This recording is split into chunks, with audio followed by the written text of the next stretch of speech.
Hi everyone, we are live. This is Arsenal Fan Circle. Got a big program today. A lot of topics to get through, and a lot of gossip throughout the week. A lot of things have happened since Monday, but let's save that for a little bit into the show. Let's quickly. We'll go clockwise here. Um, so that means Tanner, I'm coming to you first. Introductions: Tanner, the bearded gooner; Tony Turner, Rohan Verdi, and Ars Bros Ryan. Thanks for joining me, everyone. Pleasure to be here. Yeah, pleasure. All right, Tanner, Pleasure. let's get back into Monday. Arsenal went with what I thought was kind of a weakened side, but very very happy that the kids are all right, Tanner. The kids are all right. Yeah, I mean the future, at least if we were in League One, looks pretty good. Yeah. Um, I've seen a lot of people and heard a lot of people, say, "Oh, the kids look great. The kids look great." They did. I'm not. I don't want to downplay how they looked or the performance in the second half because the first half, yikes! Wow, man, way to make Portsmouth Yeah, like prime Barcelona, right? it was always going to Oh be like yeah. that, though, Tanner. Going away to a Oh yeah, that's from everything I've heard, man. That's a tough place to play. Um, fans are always up for it. I heard a lot of stories about them giving Torreira grief when he, as we now know, fractured his ankle when he was coming off the pitch. But yeah, tough place to go and play. But yeah, they acquitted themselves well, I thought, in the second half. Um, I like that there's a bit of experience in the lineup. With David Luiz getting the start there, so he can kind of keep things in check. I think the one thing, let's not go jumping off a bridge here. Either way, as far as the kids go, it was a League One side. They're battling for promotion, so I'll give Portsmouth credit there. But I think they did the job they were supposed to do. You know what I mean? It didn't. yeah, but Go ahead. in that way, a good professional performance with half Absolutely. half the team that are under 20 to Right. use his age. Absolutely. Yeah. A good. That's a great way to put it. A good professional performance. We did what we were supposed to do in the second half. So I like what I saw, man. Yeah. The future, I think, is bright. I just really wish we could get a bit more of an opportunity to see these guys play play some tougher competition. If I don't mean to be disrespectful, but it is Yeah. what it is. Yeah. So Tony, you and I have this Pablo Marie thing going on, so I'm gonna wax lyrical a little bit about Pablo Marie. But what did you think overall about the team performance against Portsmouth Monday night? I thought we were very poor the first half. Then we got our act together and had a good professional second half. Now you were saying we were poor that night. Did we not need to earn the right to play and to go out and win the game eventually? End of the first half into the second half and put the game away early in the second half.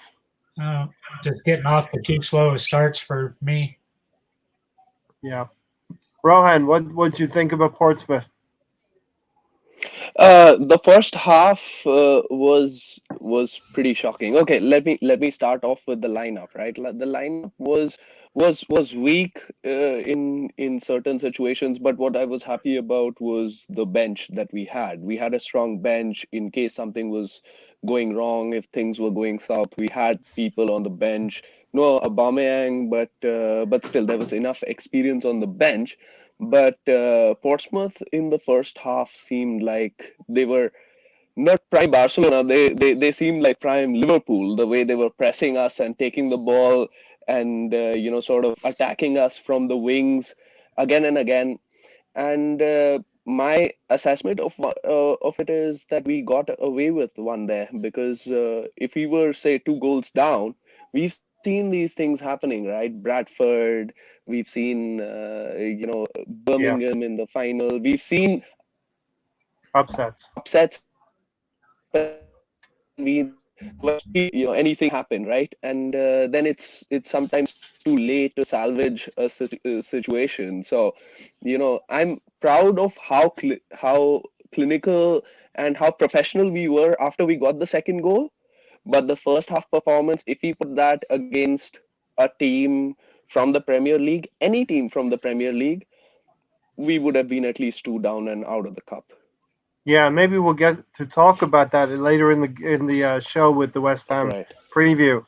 Uh, Ryan, with all of that being said, what you get to pick the bones out of all that.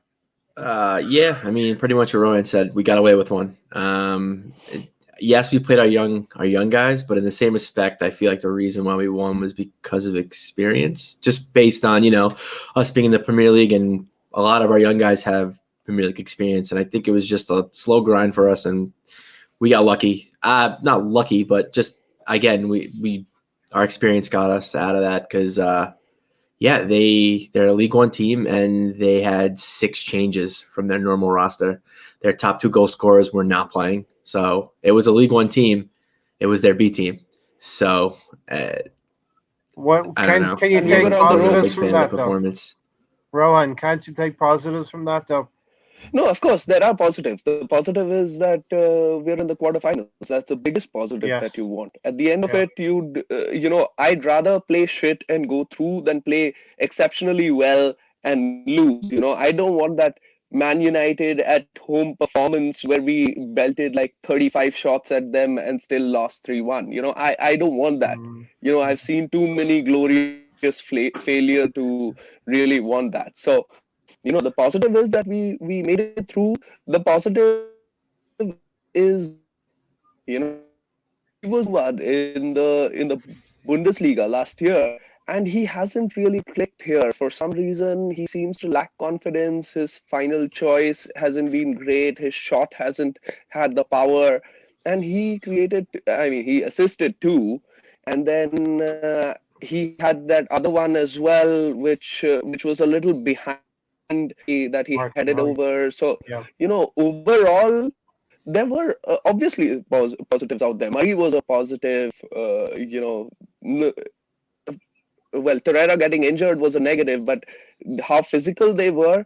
Apart from that, no other injuries. That was good. Mike Dean didn't give a second yellow to Guendouzi, or rather, Guendouzi didn't act foolish after that to get a second yellow. Not that he was foolish he didn't deserve to get the yellow, but after getting a yellow, I was sort of thinking that maybe halftime you should take Guendouzi off because we know that streak that he has, right? Yeah. So all in all, those are all positives. Yeah.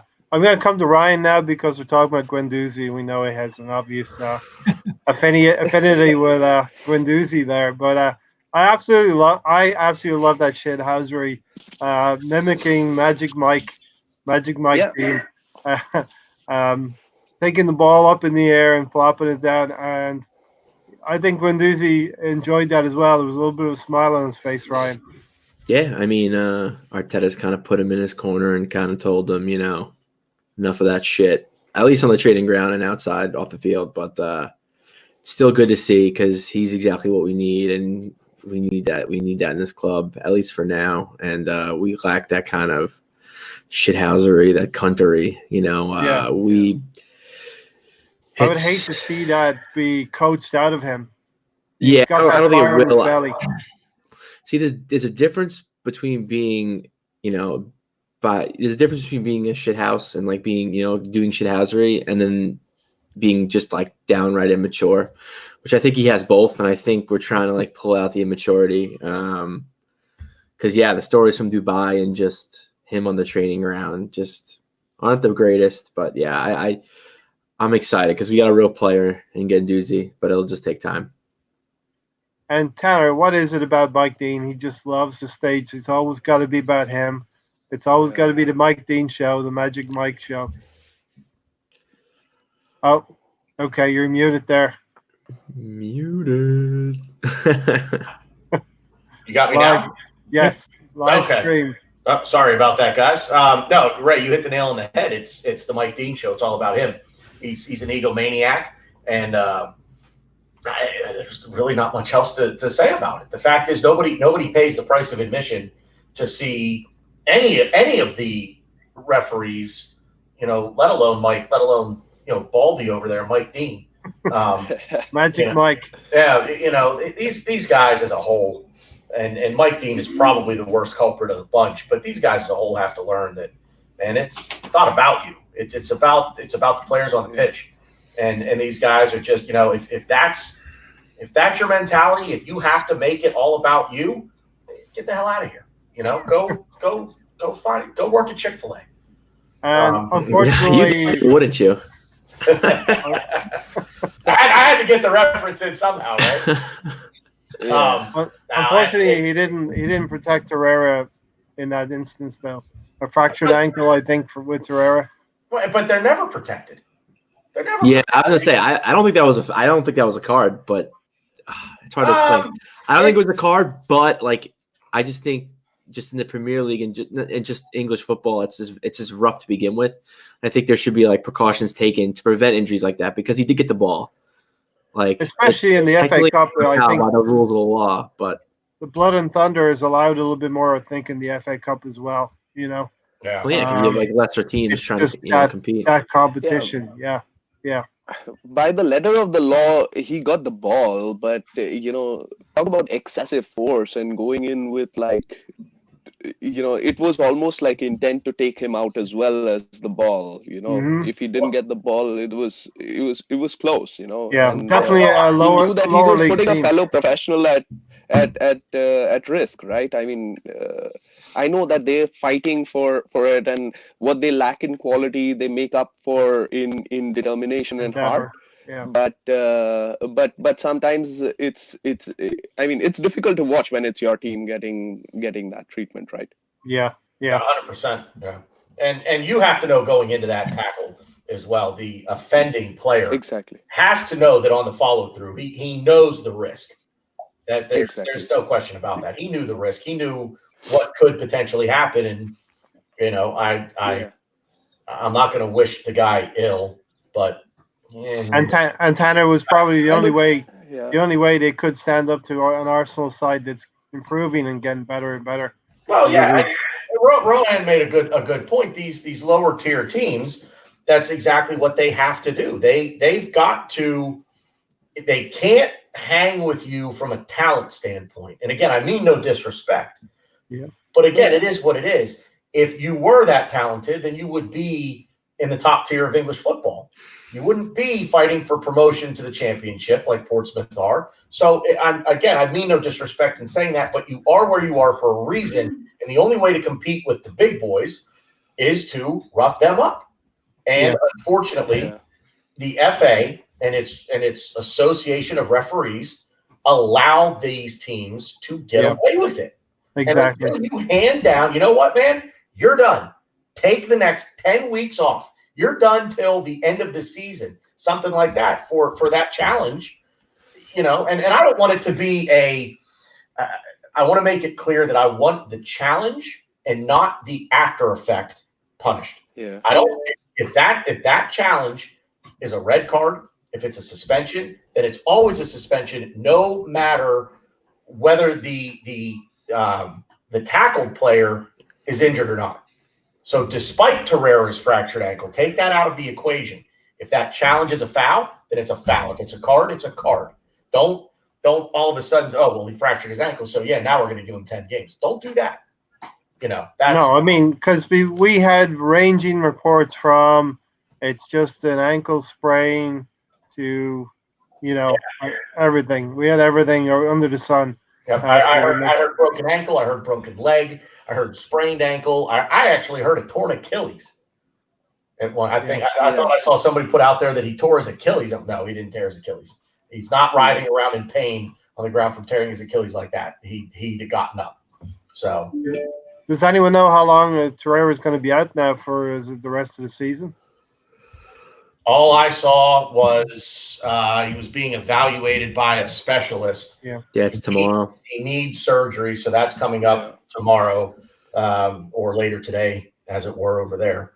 But what I heard was the specialist would evaluate it. They were going to set up a course of treatment for him after the surgery and then make a determination on a time period. So just on the bell of the first half ending, Socrates finishes off a lovely volley, right wing feed from Reece Nelson. Tony, lovely finish from Papa. Yeah, he's good at getting into the goal. playing at right back as well, Rohan. He's got the license to get What a forward. finish! What a finish! And the biggest thing was that he all their attacks were happening off of the right, so he wasn't having a great game there. Although his attacks weren't like he was overlapping, etc. He was just coming up to the halfway line, I think. But all of their attacks, attacks were from the left. So I was like, Papa's not having a great game, and then he just turns into Cristiano Ronaldo all of a sudden. Like, what a shot that was! Like So that cross had some venom, can we you know. can we And please then not disrespect Socrates by calling him Christian? No, I'm sorry. I'm sorry. I couldn't resist. I had to, Rohan. Sorry about that. Ryan, Of course. Ryan, I Of really love the stutter like he does this every week in the league game. Yeah, He was trotting around like this is not new to me. Oh yeah. I mean, yeah, I think he had like a nice goal. I want to say it was against Tottenham, but it was disallowed. He had a really nice Crystal goal. Palace. Palace, okay. Oh, He had a really nice goal and it got disallowed. But so he has it in his arsenal. Huh. yeah. Yeah, There you go. Hey, there it No, is. no pun intended, right? yeah. And, But I mean, I don't know. I just don't see. I just still don't think he's gonna be. I don't know if that's enough to really get him in the 11, at least for right now, anyways. So what you're saying, Ryan, is Yeah. that if we were to sell Aubameyang, no worries, we have him. Oh, Well- yeah, the Greek freak up top. Greek freak, yeah, right. Since Sorry. we're talking about this, it's kind of strange. The right back situation is very, very fluid right now. We've got Socrates, we've got Ainsley Maitland-Niles, and Bellerin, and Suarez to come in as well. What's happening at right back? Anyone? I don't know. I hate talking about it because I love Maitland Niles. I think he's starting 11 material for us, at least going forward for now. And the situations, I mean, he kind of addressed it when someone asked him just about him just working hard and wanting to earn it, which I get, but Isn't the that like same- a stock answer now with Arteta? yeah, Ryan? and like I agree with what he's doing, but then in the same respect, like the counter argument was, well, we need top four. We gotta get in the Champions League. We to move forward as a club, we need that money. So why not play your best player? Because let's face it, he's been our best right back since Arteta came into the team. So Yeah. So like I get what he's doing, but it's like you're only screwing us for the season, which I don't necessarily agree with that. But I don't know, it's tough. Rohan, Yeah, do you definitely. think? Go ahead, Socrates Rohan. doesn't convince me as the right back because I don't think he has that pace to recover if he's in the wrong place, and he doesn't offer anything going forward, right? So, like I said, he was Wait, you sure he not isn't great offering anything until going he forward? scored. That goal, man. I don't know. Yeah. Oh, yeah, right. Like from the corner, yes, See- but see No, I all- know what he I know what wouldn't you're have. saying. Yeah. Yeah, So yeah. I agree. no, yeah. So I wouldn't even consider him as one of the right backs. I don't know. Maybe I'd maybe consider Mustafi more of a right back than a centre back. Than Socrates right now, because that's where he played for Germany. But yeah, I mean Maitland-Niles, he was great when Arteta started. And Rohan, that might well happen when Pablo Mari breaks into the side, Tony. Yeah. You just gotta give The Mario. West Ham game. Tanner, Eddie Nketiah just continues to take his chances. Tony, Eddie Nketiah just continues to keep taking his chances when given them. A lovely finish there on the back post. Lovely control, and it was right there. He poked it in. Reminded me a little bit of Alexis Sanchez's goal against Tottenham a few years ago. I'm glad to see him getting into the team, and I would have never loaned him out starting off the year. I would have kept him around. Rowan, what do you think about Eddie Nketiah? He can definitely seems to be helping out this season. No, of course, definitely. I mean, he's a poacher, right? Like he's there. He's been scoring the goals. He's in better form than Lacazette. Clearly, we've got a real player in our hands. But what we cannot do, one, he does score the goals, but what we can't do is think that he is first team material. Mhm. So I would still say that he deserves to be, rotated, given the chance to learn from people like Aubameyang. And my thoughts, right? Like if Lacazette isn't working out in the striker situation, put Aubameyang in there, Yeah. and then give Nketiah lead, but don't give him that pressure situation that we are in right now, that we've got to win every match to make it to the Champions League, or possibly make it to the Champions League, or win the FA Cup. I don't want that pressure on that kid. And then he can do great things, but right now he's a big positive. Ryan? Yeah, I mean, right, exactly what Rowan said. It's tough because I feel like Lacazette and Eddie kind of do the same thing. So it's kind of, you pick and choose who's on form, who's not. But I don't know. I think we need to really take a hard look at our center forwards in the summer and think about what we want to do going forward. Yeah. Because if Aubameyang isn't going to play there, or if he's not going to be here, we don't even know if he's going to even be here. I don't really know if Lacazette's the answer. Man. Yeah, I don't know if Lacazette's the answer, and I don't know if Eddie's ready either. I also want to see what kind of money we can get, because like I've said on multiple podcasts, I'm more excited to see us sell people than buy people. So, see. I'm gonna call you the bearded gooner. Because maybe your canines are reacting to She's driving me nuts. She got a T-Dog. ball. She got a ball from Kong in the mail yesterday. She's playing with it. It keeps rolling under the couch. So if you hear a thud, it's this rubber ball. It's a little smaller than a softball. It's a hard rubber ball from Kong. And she keeps dropping it on the floor. It rolls under the couch, and then she barks because she can't get it. Anyway, T-Dog, we're gonna close this out with Eddie and Nketiah, your comment, and then we'll talk about Sheffield United. When I jumped back in there the first time, I heard what Rohan was saying, and I think with Eddie, he's a bit of a mix, actually. I think of Lacazette and Aubameyang. Lacazette's definitely more of a back to the goal, control the ball, hold up the play, and then turn and look for the shot. Aubameyang's the runner. He's I don't want to call him a poacher per se, but he's a runner. He's when I say free kick, I don't mean that literally, in the definition of the game itself. But Eddie, I think, could do a little bit of both, actually. I think Eddie can make the runs into space, get the ball on his foot first time. I think he can hold up the play a little bit. And as he matures, his body's going to get stronger. He's going to get a little bigger. He'll be able to hold off defenders, sort of like what Lacazette does now. So it's tough because, like Rohan said, we're in a position we need all the points we can get. So it's a pressure cooker till the end of the season. But so it might be a little too much stress on him to perform match in, match out. I would definitely like to see him named in the squad every week. And if he's on the bench, that's fine. And I have no problems with him coming on at the end of a game. Just to see things out, get a little game action. If we're tied, maybe he can come in and inject some energy into the team, and we get that go-ahead goal. So, but I definitely see him named in the squad till the end of the season. All right, let's talk about the draw now. Let's talk about the FA Cup draw. I was quite happy with it.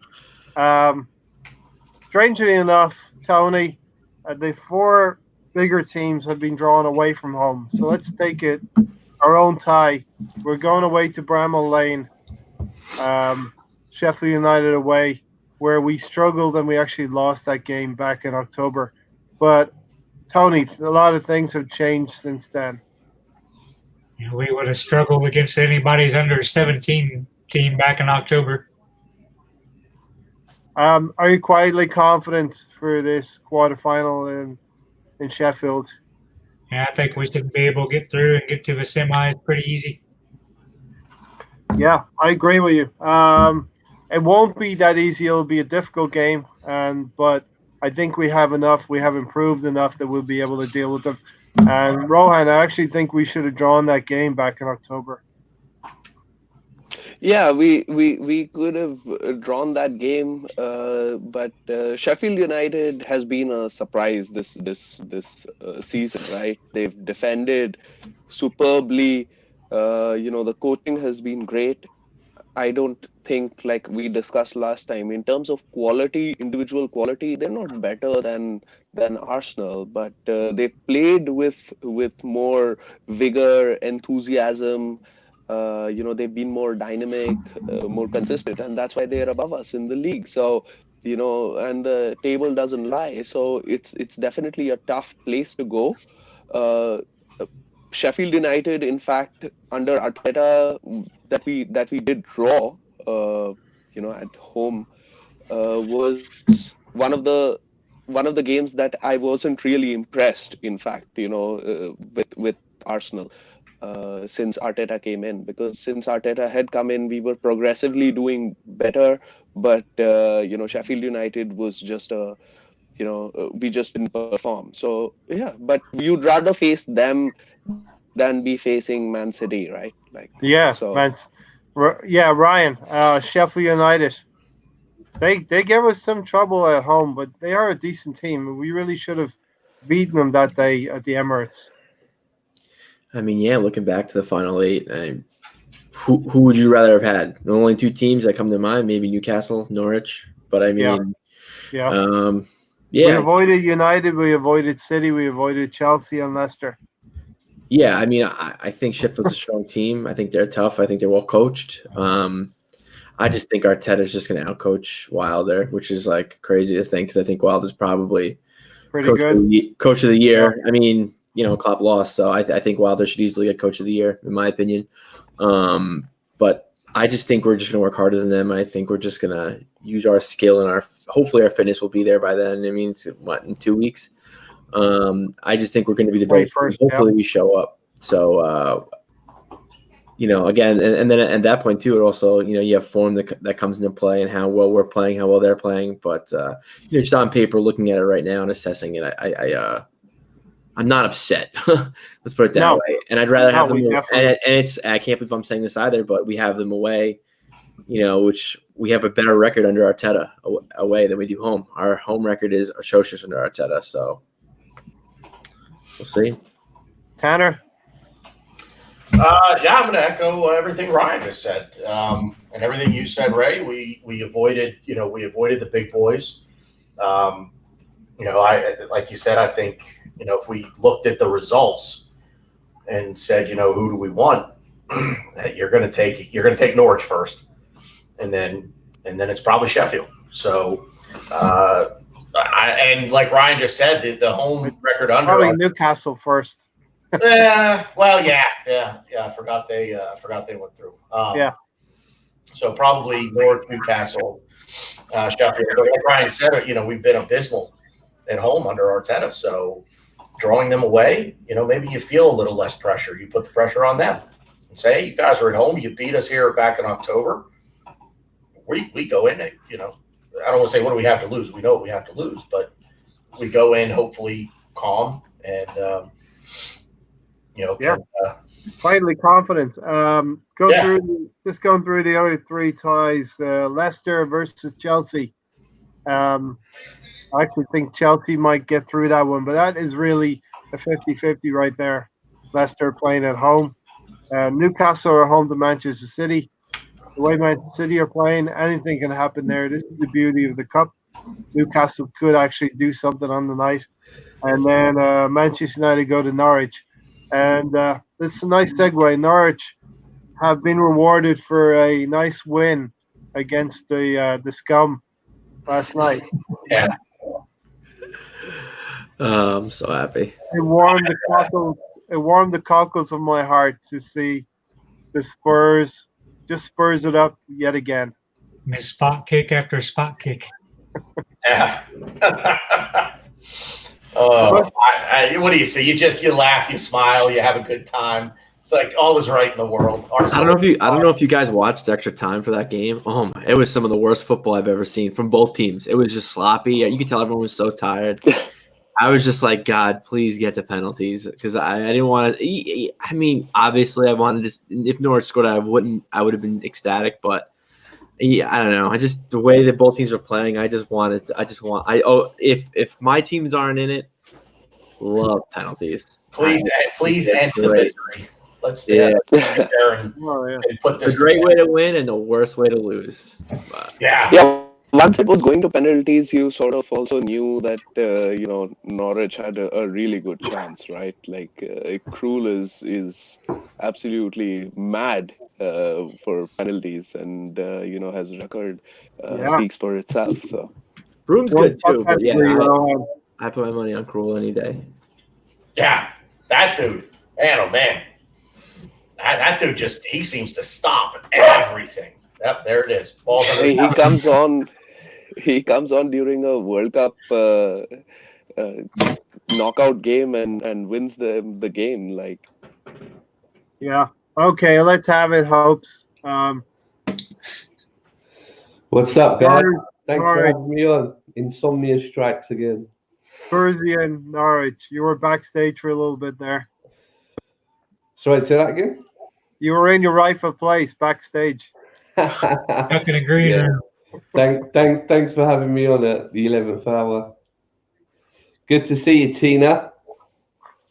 Where's the Predator hanging out at? Waiting for your predictions, mate. All right. Norwich Spurs. How much satisfaction did you get out of that, Hopes? The cops got shagged by a canary. Now said. Yeah. I mean, it's just Mourinho, isn't it? All those people who wanted Mourinho. I think Tony wanted Mourinho, didn't you? And his style of football just doesn't work anymore. No disrespect to him, but it's just not happening. And thank God, we landed Mikel Arteta. But having said that, having watched the first half of Portsmouth, I just don't know what we were playing at. But yeah, it was satisfying seeing Norwich get that win. I hope we go shopping in Norwich come summer because we need to sort that bloody midfield out as well as that defence. It's just terrible. There is a couple of players from Norwich, Ryan, that we could poach. Oh yeah, I got a shopping list, and most of the players are on the team. I mean, we're talking about the right back situation. So there's a player right there at Norwich. No disrespect to them, but they have. A couple of those players have played quite well in the Premiership and deserve to stay on that stage. Yeah, I mean, it's funny too to have so many players, so many bright young stars that could play for us and do well for us, and their team's about to get relegated. But we need to do some business. Yeah. With Norwich, I feel it's also their playing style that almost got them relegated, right? Like they weren't that good to play, that offensive football, coming up. The first game I remember against Liverpool that they played of the season, and they created a couple of chances. They lost 4-1, but that was because they were so open in the back, and they continued that trend, not realizing that the strength of teams coming up lies in defense and not offense, so that's why they're going down, but the quality was there, in spurts at least. Okay, so let me throw this question out to the panel. Does anyone have some sympathy for Eric Dyer and the situation he's involved in now? What? No. Not my brother. I don't know. You're not his brother. You weren't in the stand. I don't care. Reminded me of Eric Cantona a couple of decades ago. Showing mine is the Karate Kick. Yeah, Eric Cantona. These guys are professionals. They've got to take what his brother wasn't really getting assaulted or anything. But even if he was, he's a professional. He's got not just a club player, but an international player. Well, he was anyway. And there's just no excuse for it.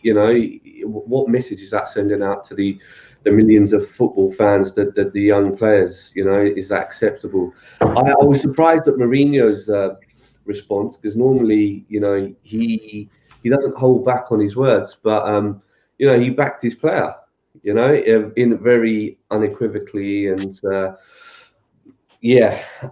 walking down the middle of the line. Well, I think every coach will do that. Hopes. Yeah, you have to. No choice. Probably as well. Tanner, Eric Dyer. We were talking about this in the green room. I heard a bunch of things. Racism. It was his brother or his family. Somebody was. They were getting in a fight. Something. So you just can't do that, man. If it's his brother, if that is in fact the case, I hate to say it, man. You got to let the stewards do their job. Yeah, I mean, if the fans are not allowed to go on the field, the players should not come. Right. I mean, otherwise you just have pandemonium, and you have, God forbid, there's ever a situation like what happened in the NBA here some years ago. Malice to Palace. Yeah. For those that don't know, there was I don't exactly remember the whole story, but a guy named Ron Artest, playing for the Pacers at the time, they were playing the Detroit Pistons. A Detroit fan mouthed off, said something, and Ron Artest lost his mind. And he went into the seats, and I literally fought a fan. Punches were thrown, and you just can't have that. You just, number one, for the players' safety, you just never know. You don't know. These people have been drinking, first of all, and if they haven't, then the question is why. But look, they've had a few pints before the match. I'm sure they had a few on the concourse at the match, and I heard that there's an actual brewery inside the new stadium. Yeah, up there. So. But at any rate, you just the bottom line, you can't go into the stands. Discretion has to be the better part of valor. If it's his brother, boy, I get it. But my other question was, how does he even know? How does he even know that?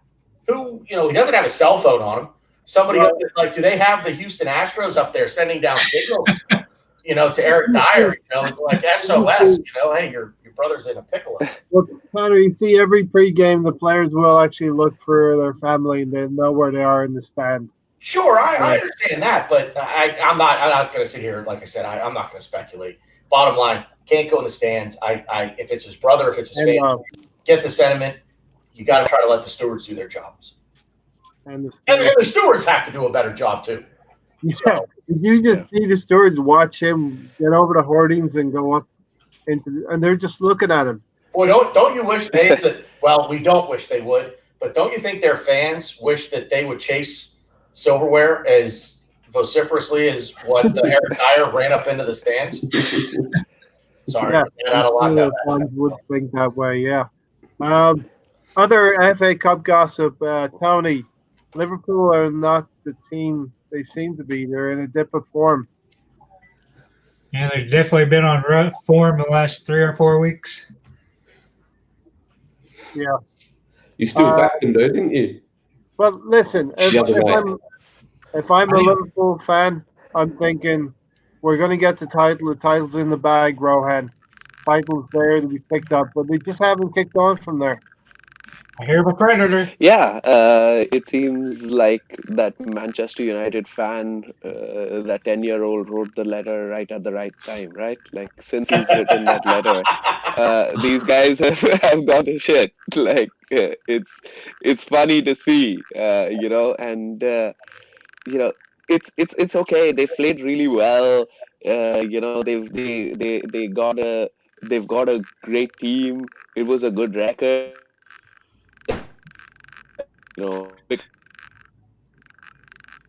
To sort of come back in the right place. No sympathy to them. I actually have a little bit of sympathy for Liverpool. We're not at the point where we're competing with them. But personally, I don't hate Liverpool at this point. Hopefully in a few years I want to get to that point, Ryan, where we have that rivalry again. Because that will come full circle for me and my Arsenal life. I started out us up against the Liverpool team in the late 80s and some great battles there, Ryan. Yeah, I mean, we're kind of following their footsteps, and just in terms of rebuilding. You know, when they brought Klopp in, everyone was giving him shit, and look what he did. You know, hopefully Arteta can do that for us. Hopefully we can get back on that. You know, I don't know if I want. I don't really care. Liverpool to me is whatever. I don't hate him. I don't like him. It is what it is. But yeah. No, I Tanner, I just think it's a pity that they haven't kicked on. They're not going to be able to tack on a cup somewhere. Now they might well do it in Champions League, but I think mentally speaking, they went all in for the title this year for Liverpool. Yeah, and their fans will scream that they finally got over that hump of winning the Premier League. And I even a buddy of mine here in Pittsburgh, who's a big Liverpool fan, says he doesn't really care about anything else. They've done everything else. They don't really care. It's all about the Premier League for them. I wouldn't be surprised if they get knocked out of Champions League, quite frankly. Yeah, with that Atletico Madrid team, they're strong. Let's get into a question here for the sixth. I'll answer first, and then we'll put it to the panel. Thanks for the question. Do you think we'll sell Xhaka? How much longer do Arsenal fans need to suffer? I actually think we will sell Xhaka in the summertime. And I was thinking about this. Our last 2 summers have been pretty strong. We have invested. We have not invested in the January window. And I think we're doing our major surgery in the summertime as a club. I think this is Xhaka's last season. Tanner? Man, it's tough. I mean, after what Arteta said in January, he values him, and the fact is, we all as fans and supporters, we see something there that we don't like. Yet he has played consistently now, with the exception of the meltdown back in October, November. He has played consistently for 4 different managers now, and if you include Freddie Ljungberg, so there's something there that four different managers have seen. So I am not completely sold on Xhaka being sold. Tanner, is he teacher's pet? Could be. Is he the guy that is coaching all the time? Or training. He's the best trainer on the field. He could be. And look, there's something to be said for that too. Look, the guy, I mean, we've heard the stories of his captaincy. The players really seem to, I'm not going to say follow his lead, but they seem to respect him as a captain. So there's something there. And you don't get to be, sorry, she's chasing the ball again. You don't get the armband without working hard on the training pitch. So I'm not, unless, I'll put it this way. The only way I think Xhaka gets sold is if they have something in the pipeline working and they know that it's going to be a done deal. Sorry. Yeah. That's the only way he gets sold, if they've got something to bring in behind him. We got you. Tony? I wish Hertha would come back with her 40 million, and we could take the 40 million plus 2 million more pounds and go get Partey. Partey. Have a Partey. Rowan? I'm sort of mixed on this one, right? Like, see, Xhaka he's a confusing player, right? Like, I don't completely hate him because and this might as well be the unpopular opinion, right? Like, I don't rate him, but I don't hate him as well. What I do like about him is that he always has that heart. You never see that he lets he's soft or he lets his team down, or the effort is always there. Maybe the Premier League is too fast for him, or he's too slow for the Premier League, but he always tries. So maybe if there was, like, the Torreira and Xhaka partnership, just with a couple of changes to his game. One is like carrying the ball a little bit further and releasing the ball a little bit faster, which are major chunks of the game, I do understand. But if he did do that, I think that his character is something that the team definitely could benefit from. He was the captain of Mönchengladbach when he joined, he was he was the captain for Switzerland, I think. Yeah, I mean once Lichtsteiner was Rohan, He's, are we, he's are the we vice being captain. are we being too nice? Is he the type of player that's going to bring us forward? Rohan? so will he win us the title? No, but will he get us into the Champions League? I think so. Yeah. So there are major problems and there are bigger problems, but I'm not saying that he needs to be in that starting 11 all the time, but he's not the biggest problem that I see. If we do get a better replacement for him, by all means, go for it. And one, if I can jump in here real quick, Ray, the one thing I want to say about this, and I've been saying it, is everybody wants to sell him, and I get it, but at the same time, imagine if we had sold him to Hertha Berlin in January, where would we be right now? With it, considering everything that just happened with Torreira and the fractured ankle. Yeah, we would be pretty light in depth in midfield. And here's the thing: the fact is, we've not bolstered that position for some time. So now, whether or not Arteta, the hierarchy making the decisions, actually, feel about him, they may think that again, we want him here. At the same time, it could be a matter of we don't have anyone better to bring along, nor can we afford to bring in anyone better that we're interested in. So you're stuck with a bit of a necessary evil. Yeah. Sort of the devil you know. And it may be another window or two, Ryan? He fucking blows. he's horrible. I hate him so much. I wish he went in January. I don't agree with that. I think we would have been fine without him. I think we would have been better off without him still. I think tactically we probably would have changed a few things. Who would be taking his place in the team, Ryan? I was just going to ask him. I think tactically we would have lined up differently. I think tactically we would, formation-wise we would have lined up differently. I think tactically our style of play would have changed. I think Torreira would have been useful. I think he's useless under Arteta's current tactics. So I think hopefully, because honestly I think we're just playing to Xhaka's needs. I think we're playing to make him not a complete fucking train wreck. Exactly. We're playing so he doesn't commit a penalty. So he doesn't commit a penalty. Till he doesn't commit a goal. I gotta wholeheartedly disagree with that statement. Yeah, that's fine. I mean, look, man, opinions are like assholes. I just can't stand him, and I think Arteta is catering to him when he should be catering to Torreira. I mean, Torreira obviously is probably out for the season, but I hate dealing in ifs. If my aunt had a dick to be my uncle, but right. if Torreira was playing, if Torreira was our guy, if Arteta focused, because Arteta's his tactics are built around Xhaka not fucking up. That's simple as that. If maybe Arteta saw Torreira for what he is and the good things that Torreira has done for us, I think he was smart he would have been smart to have Torreira be the centerpiece in our midfield. And I think if he did that, Torreira would be playing more games, obviously. And I don't think he would have played against Portsmouth and fucking fractured his ankle. But again, I don't like dealing in ifs, so that's a moot point. But I just think we have many options other than Xhaka. I think you got Ceballos, you got Guendouzi. I know the whole Guendouzi thing, and yeah, same with Maitland-Niles. I know the whole Maitland-Niles thing, but Maitland-Niles could play center mid. His work ethic isn't there, but you got to figure if Xhaka's not here, Arteta doesn't have a choice. So he's got to, maybe I'm not saying start, but at least make the bench. But again, I'll say it's the devil you know.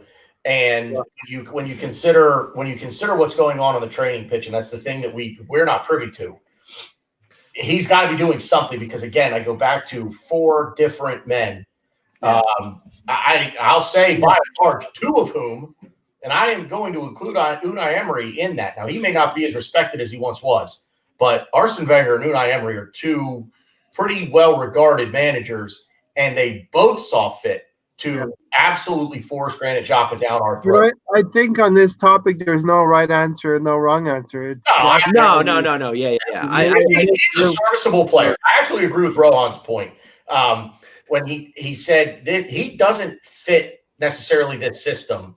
How do I say the system's built around him, because the only thing he can do is hang back and play defense. Well, There I made a comment a while back, and it was probably the thing that I said about Granit Xhaka was, what does he bring in 90 minutes? He's great at free kicks. He's great for. When does he score a free kick? Well, but hang on, that's kind of my point. I mean, look, being great at free kicks it's percentages. So what's his percentage on scoring free kick? Look, you say a baseball player. What's a great average for a baseball player? 340. No, don't get me started about baseball. Well, I mean, a baseball player is widely successful if he bats 325. That's a pretty good hitter. But he's only getting on base 3 out of every 10 at bats. My point being, all he does well is stay back. Yeah, I think that's a good comment.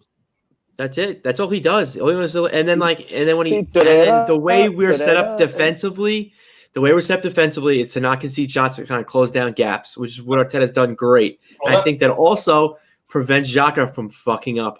Let me like he normally does. Too. I've never considered him to be a defensive midfielder. I still consider Herrera to be a defensive midfielder. That shield in front of the back four, that ball winner. I've never considered Granit Xhaka to be that. But back to my point, one thing he does well. I want to make 2 points real quick. I can't wait to hear this. One thing that he has done well is, you say, hold back, track back, but he's allowed Bukayo Saka to blast forward and be an offensive player when he's playing. That's not for him. Okay, keep going. Sorry. Go ahead. What, he's not. No, just because he backs up and allows someone to go forward doesn't mean he's like a vital. Anyone could do that. Well, Arteta could come onto the field and be like, "Oh, I'm going to back up in the left, back and stand you up." Here's my point. He does it, and again, I'm not a Granit Xhaka fan. I don't want to come across as a fanboy of his. He definitely has his downfalls. I'm not disputing that at all. I hope not. He has, under Arteta, and considering the injuries, he's doing a job, and to a degree, he's doing that job well. And he's allowing a player. And what is that? Backing up? I'm not trying to attack you. I'm asking questions. But if that's your job, then do that job well. If your job is to back up, and in certain situations, his job is to back up. Then okay, if you have a job and your job is to push a button every day, and it doesn't matter what it is. If your job is to push a button every day and you can push that button, then you're good at your job. Yeah. Okay. And that's all. Fair enough. Again, and like I said, there's something there that 4 different men have seen. I'm sitting here talking to the 5 of you on a YouTube channel and not being paid for it. So I'm not good at that. And I'm certainly not good enough to manage this sport. So, I mean, definitely he is fulfilling that job of filling in on the left-hand side midfield when Saka moves forward. Way overdue. We have to go to Hope's. I do not want to talk about this man anymore. I'm starting to get a little nauseous. I have to go to Hope for the final word on this topic. Xhaka. Fact is, in my opinion, as Tanner was saying, 4 managers have seen something in him. And you know what? He gives us no other midfield player currently gives us. Willock can't give us that. Guendouzi can't give us that. When Mikel Arteta came on board, Xhaka and Torreira were our best midfielders.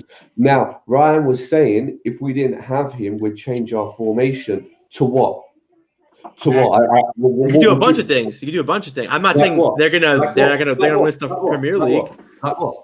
Well, you can do it. Well, what I want to see is preferably I want to see a midfield 3. I want Guendouzi, Ceballos, Torreira. Torreira hangs back in the middle a little bit. It kind of plays that pitbull role where he's just constantly, getting balls, making tackles. Ceballos and Guendouzi are kind of running the channels and kind of facilitating the ball, which everyone says Xhaka does so well. He knows how to pass the fucking ball great. I got a fucking medal. I got a ribbon when I was 5 years old because I knew how to pass the fucking ball. Fantastic. No, if you play with just one at the back, one at the base, it's not enough in modern day football. It doesn't work because when your fullbacks run forward, the one on the person on the right in midfield covers the right back, and the person on the left covers the left back. So I'm not saying I'm not like Tanner was saying. I'm not a fan of Xhaka, but there is no player in our midfield who currently does it. Just our last game, Portsmouth, our midfield was absolute crap. It was going defence to attack. There's nobody in our midfield who can do what Xhaka does. That's why every manager's had to put up with him. I would say, even before you look at Xhaka, whoever asked that question in the panel, you'd be looking at Ozil. Get rid of him, because how much money are you freeing up from the wage bill? Oh yeah, no doubt about that. So You what know- you're saying is, Hopes, what you're saying is he's a malleable player that the coach loves, that he can give him a job to do. He could push a button. I guess that's all I got. And I'm not like trying to like Ryan, he's a be negative. I just don't. I don't get it. Let's not forget.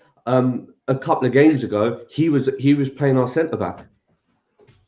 Yeah. And everyone, every Arsenal player was loving him off because he filled a role. Like if you had Willock there, if you had Torreira there, you wouldn't play Torreira as your centre back because he's not tall enough. You wouldn't put Torreira in your left back because he just wouldn't be able to do it.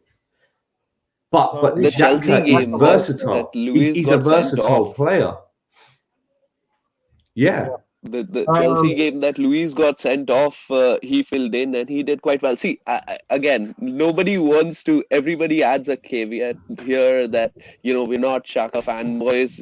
On another channel had said that Xhaka is the midfield Mustafi.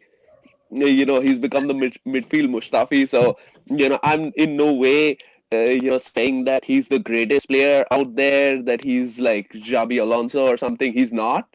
But he has a few things in his in his artillery that can be used, and there are other positions that are more that require deeper surgery right now than Xhaka's. And let's say we get somebody else in as well. His leadership or his presence in the dressing room can be vital. I believe I saw a stat. Just for this season, the number of games Xhaka's played and the number of points we've picked up versus when he hasn't played. We haven't picked up enough points. What I'm trying to say is, it's like Ozil. If you're going to pay him, you might as well play him, because I think he just sets the bar so low that when he doesn't get a red card or he doesn't commit a penalty, what's your alternative? I'm telling you all the midfielders we have, and I think they're all better than Xhaka. I can say, based on our last game, Reece Nelson, Willock, Guendouzi, all shit. They should be sold. Based on our last game, they didn't do anything. Reece Nelson was the man of the match. What do you mean? I don't see how. And they're wingers. They're not. I don't even consider them midfielders. They're wingers. They're not. They're not. But he was the best out of a bad bunch. But even Torreira, I mean, it took 30 minutes for Reece Nelson to get more than 2 touches on the ball. But even Willock's been given these opportunities. We have these players. If we don't utilize them to their potential, like Mustafi was really poor. Bring Mikel Arteta into the mix, and suddenly he was putting in man of the match performances. Colonel Mustard. Can we all agree? Maldini. We're not going to win a league title with Granit Xhaka. No. Can we all agree on that? No. We can possibly get top 4. Like I said, I think if I can wrap it up with one point here, I guess again, Please. the question is with Granit Xhaka, the age-old question will be until he goes, and by all means, if we can sell him, sell him. Yeah, I'm all for it. Ryan is not wrong with the great. You can do that job. How beneficial is that job to the team? Yeah. Okay. But if we can sell him. But the fact is, especially now with the fractured ankle to Lucas Torreira, what is the better option? And Ceballos and Guendouzi. But so you would go with a midfield of Guendouzi, Ceballos, and Ozil? Yeah. Rather than Xhaka, yeah. Xhaka's a liability. I don't think just because he hasn't gotten a red card in a while, just because he hasn't conceded a penalty in a while, I'm not gonna say he's leading it, but he was a couple months ago. He is number 1 in leading leading, giving away goals or something. I can't. I saw that. Yeah. So I'm so Errors leading annoyed. to goals. Yeah, sorry. My head's still hot from all the Jacques talk. But yeah, but you have to have. and he's not even he's not a goalie. He's not even a defender. He's a midfielder. Right. That's pathetic. So if that midfield three, while I'll say this, it doesn't really blow my shirt up to be honest with you. Neither just taking out any one of those three and replacing them with the Granit Xhaka. I'm still very real. That's got to be our midfield. Okay, I'd feel that way no matter what. I think my Arsenal unpopular opinion. I think I just got it out there. What is it? Just state it.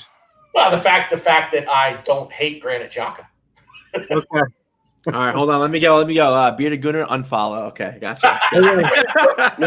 So I want to give a shout out to everyone in the comments and the sixth who just opened up that great debate on Granit Xhaka.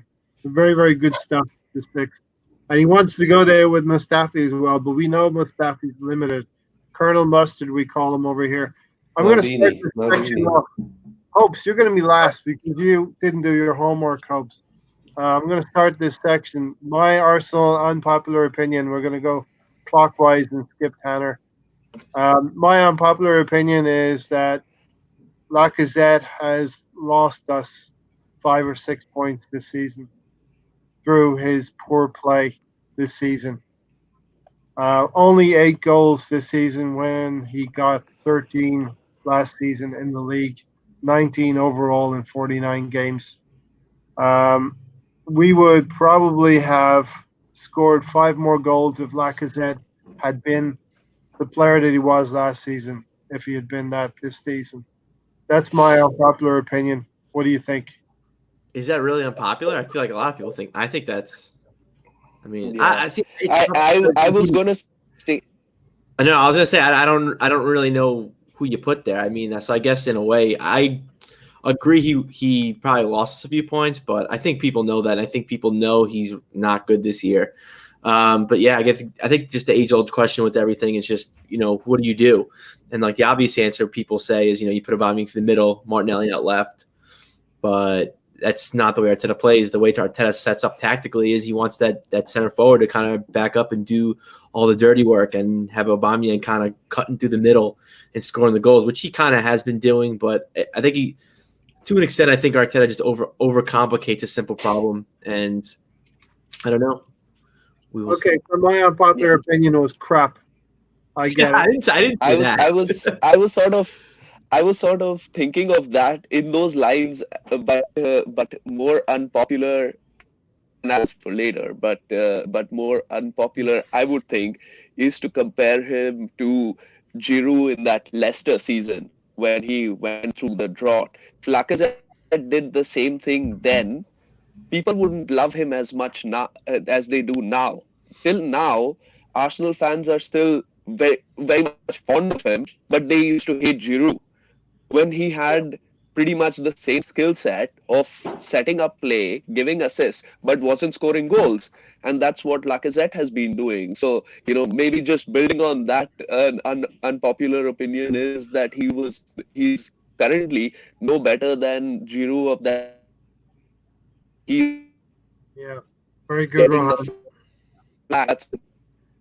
And of course, Hopes knows I'm already predisposed in this conversation versus Pepe.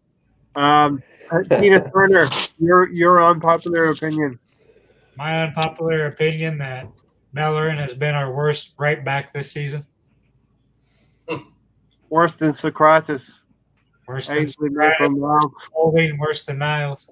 Well, he's hardly played, Tina. I think Chambers has been our best right back before he got injured. I don't remember him playing right back. Yeah, Bellerin is definitely, I think, Tanner, I think Bellerin's been playing a little bit injured as well. Well, coming to you next. Who's next? Is it my turn? Oh, yeah. I'm going to switch it up a bit so that Hopes doesn't get the last word again. You'd never give me that privilege. I want Ryan to go after you. Oh, great. literally and figuratively. I think, hey, every player is going to go through a drought. How ruthless as a club do we need to be? Last season, he saved us so much. So it's almost like, okay, he's going through a drought. He was injured as well, I believe, September, October. Couple of different managers in the mix, wanting to do different things. I still believe he should put Aubameyang in the middle and play Lacazette slightly behind him because of his work rate.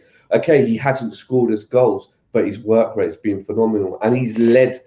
He's set up. He's got a couple of assists under his name. What is your unpopular opinion there, Hope? Give him time. Ryan. All right. You gotta lift the quality here a bit because mine has been crap. I know mine's not the greatest either. I kind of didn't do my homework. I'm kind of copying the homework the morning of, but yeah. So, I mean, I talked about it on Andrew's podcast. We all talked about Andrew's podcast yesterday, and how like we love Luis and how he's like our best defender, and we were kind of jacking him off. It was kind of grossing me out a little bit, so I didn't really add too much to the conversation because I don't agree. I think Mustafi's been our best defender this season, and I'm not saying I want to keep Mustafi. That's crazy, but I think he's a fantastic defender as long as he's not, playing. As long as he's not, conceding a penalty or getting other people sent off. I think tactically, I think he's our smartest defender. I think he knows when to do certain things. I think he knows when to make long runs, when to track back. I don't remember who we were playing. It was a recent game. He was getting toasted by I don't even remember. But he was just playing smart, knowing when to commit, when to not. And again, I just think if he's not conceding a penalty or getting someone sent off, I think he's easily our best defender. Which again is not saying much. It's not like we have good defenders, but Ray, bet on this. Yeah. What's up? I'm gonna give you a different unpopular opinion. That is unpopular opinion. She's like, don't even say it. Just don't even. Yeah, it's probably not a good one. And the next boy, if he or she hasn't stopped watching by now, they're probably going to after this statement based on their comment. I would take Mustafi, and I would probably give him an extension. And here's why. That's a good one. I want to hear this. Under Arteta, I don't think now unpopular. Yep, let me give you some reasoning behind it. Under Arteta, I don't know that I'd get an argument that he's been our most improved player. Yeah. I mean, I see that. I think that's kind of double downing on my unpopular opinion. I think he's always been a good defender. I just think he just makes that one mistake a match that literally costs us the game. Decision making for him. Rising. Absolutely. I agree with that 100%. And all right, to that end, here's why I give him an extension. Because he is a decent defender. He's been the most improved player in this squad under Mikel Arteta. And sometimes less is more. So why not keep him for depth purposes? Why not keep him for the cup matches in the Carabao Cup against the League One side, the League Two side, the FA Cup if we get drawn against a Portsmouth or something like that? You play him in the group stages of, well, if it's the Europa League, God forbid, but play him in a group stage match there. If we make Champions League and, group stage match against a bit of a lower level team that we say, okay, we can play a reserve, a couple of reserves here or there. He's a depth option. And again, less is more. That's why I give him the nod. And I'm not saying I'm by no means advocating a 5-year extension. Where is it at here in the 6th? Mustafi's contract is up next season. Give him another 2 years. Yeah. Give him another. I'll give you an extension, Tanner. I'm going to extend my hand and slap you through this computer screen. Yeah. That's after we have to move him on. He's another one we have to move on. You got to get rid of him. And there's the unpopular opinion of all popular opinion, fellas. It's funny because I say he's like our best defender. By no means am I saying I'm not jumping off the bridge like Tanner and saying let's give him an extension. But If But they yeah, no, actually give him an extension, I might jump off a bridge. and it's kind of what Rising's saying, and that's exactly what I was going to say to Tanner's point is he can't handle the pressure. Right. He subs him off, Yep. i.e. against Olympiacos second leg. He said he had something that was worse than a cramp. Arteta kind of said, no, he's fine. He's all right. And then all of a He was sudden, in the team on Monday. Yeah, he's fit to play. He couldn't handle it. He was afraid of his own shadow. He was afraid he was going to Mustafi himself and make a mistake. Well, But I don't want that on my team. I don't particularly want it either. But like I said, it's a less is more kind of thing, and you need depth at the position. The fact is, you just do. How many? Let's think about it. How many center backs? Sorry, Ray. How many center backs should we take into the start of a season? Legitimately, how many center backs should we have available to us? 5. I would say 5. Yep, I'm with Tony. 5. So next year, let's look at it. So Socrates is back next year, I believe. I think next year's his last year. I think we're selling Socrates. I think. Well, let's just look at right now. If we don't sell what we have, William Saliba coming in, David Luiz. I'm not going to say Pablo Mari because he's only on loan right now. Socrates, Rob Holding. So Mustafi, I'm up to 6 or 7 now. Callum Chambers isn't. Forgot about Xhaka. Oh, that wily center back. 6 or 7, and yeah, you got to figure. Does David Luiz, after, and I'm basing this question solely on what Senlehi said at the beginning of the summer. When players come down to the last 2 years of their contract, they either sign an extension or they're gone. Well, he only got 2 years. So what are we doing with him? Are we just going to let his contract run down next season? Same thing with Socrates. So Socrates is a different situation. He was signed up to a 4-year contract. Was it 4? I thought it was 3. He's in year 3. 2 years left after this. No, he's got 1 after this.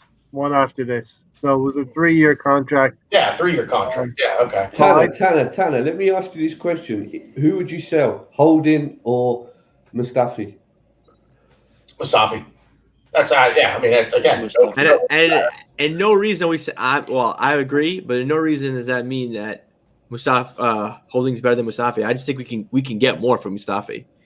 I don't think we can get that much for Holding. Better than Mustafi. I'll take the opposite. You can't. I'll look at it from a different standpoint. I think the potential on Rob Holding is higher than it is on Mustafi. With Mustafi right now, I think you know what you have. Which again, to a degree, Devil I know, advocate a bit of an extension let me caveat that with if we need the depth. If we get to in a situation where somebody comes along and offers us 13 million pounds for David Luiz, yep. That's profit. That's 5 million in profit roughly. Somebody offers us 25 million for Socrates or 20 million, yep. Because I'm not going to get that next year trying to sell him on then. Well, no, that'd be it because he'd leave on a free at that point. So I would advocate the signing of an extension for Mustafi if the depth is needed. I'm not advocating him as a starting 11 in the biggest matches. I think irrespective, we have to move 2 defenders on this summer. Irrespective, he's got to go. And I think you don't need 5 centre backs. I think you need 4 because so long as they can stay fit, they can play majority of the season. Yeah, you just answered the own question. As long as they stay fit, they're not all going to stay fit. No. Hold on. But we've been plagued. Our defense for the last 2 or 3 seasons has been plagued. But when you look at other teams, their centre backs haven't had as many injuries as ours. I can't remember a season out of the last 2 where most of our defense has been injured. I would stick with Saliba, Holding, Luiz, and I believe Mari because I think Mari's although he's on loan, it's a sort of right. Prove it to us that you're good enough. If you are, you'll stay. Simple. And I don't hate that mindset at all. I actually really like that. That's the bit of business that we did with him. Yeah. Yeah, All best I amount. would keep. I mean, I would hold on. I like that list, and I would add Chambers to that list. I don't think we should get rid of Chambers I think the only reason you omit Chambers from that list, and because maybe he's hurt. Yeah, is because he's injured, and and he's not coming back till you have to fit with Callum Chambers. We somehow get on these ACL injury discussions every time I'm on. But with Callum Chambers, next year, wash. Don't even. I want to see him play, but next year for Callum Chambers, because of this injury, it's a wash. He's not going to give you anything close to what you've seen the best of from him. it's the same with Bellerin. Exactly. You're not going to see the best effect of Bellerin until the start of the 2021 season. Rohan, you want to jump in? Rohan? He's being incredibly still again. Yeah. And Rohan, don't move. Rohan, Oh, he moved. you want to jump in on that? Yeah, but I can't hear Ray. So let me try to log back in. Okay. Wait, Okay. give me a second. Tony, Pablo Marie is going to break into the first team. Nope. Mustafi will be right back. Really? Yeah. I don't think so. I think Arteta was talking up Pablo Marie in the press conference. He'll play on Saturday, partnering David Luiz, and Mustafi may be right back. Tony. Oh my God.